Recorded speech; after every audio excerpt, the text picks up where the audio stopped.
Hi, I'm Jacques Lebec, and I am making my first YouTube video.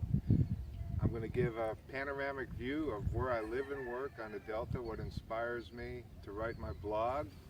And right in front of us is the bay tree that I use all the leaves and limbs off of. I make walking canes, and I use some of the limbs off of it. This is the walkway to where I work. I work right there. I write my blog, I go on webinars, I work on the website.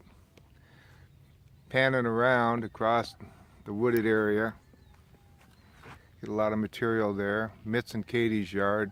To the left is a grove of pecan trees. They're old, they need to be trimmed up, but boy, they put out a lot of pecans and a lot of leaves. I use those too.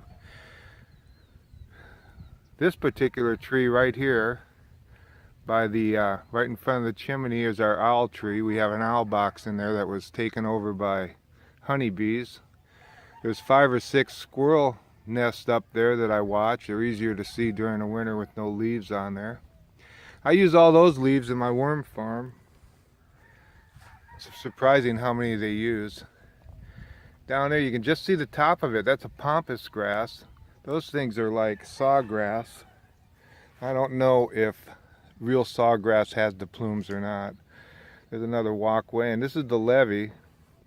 There's apple trees, there's raspberries, there's all kinds of stuff down there. A guy could live forever. Antioch Bridge in the far distance.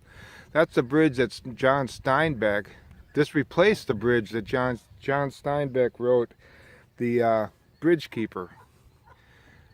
That was built in the 70s, power plant. And in the far distance you can see the Diablo Range. It stretches from here, that's the Cardenas Strait on the very left, all the way down to LA, Fort Tejon actually. And that houseboat, a lot of houseboats and stuff here. That's Mount Diablo.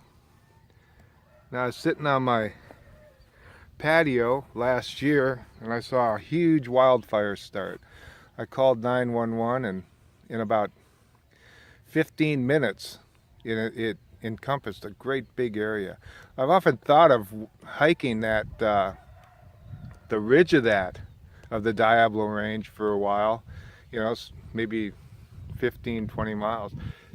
There's no water up there.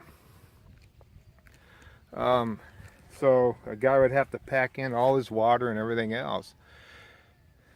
That's all pretty dry and desert, and that's what it looks like all the way down to LA. Now this is a big portion of the slough that I live on, Taylor Slough. It's a big turnaround, kind of deep. It's usually full of mud hens and ducks and everything else. The ducks and geese will come in a few more weeks. This is the end of September. But the mud hens, they were also decimated by West Nile. They're having a hard time coming back. Caliente is the marina right down from us. Swinging around, and there it is right there. And this is the levee. There's blackberries, there's figs. That's a fig tree right back there. There's apples and oranges and everything else growing on the banks. So a guy could really do well.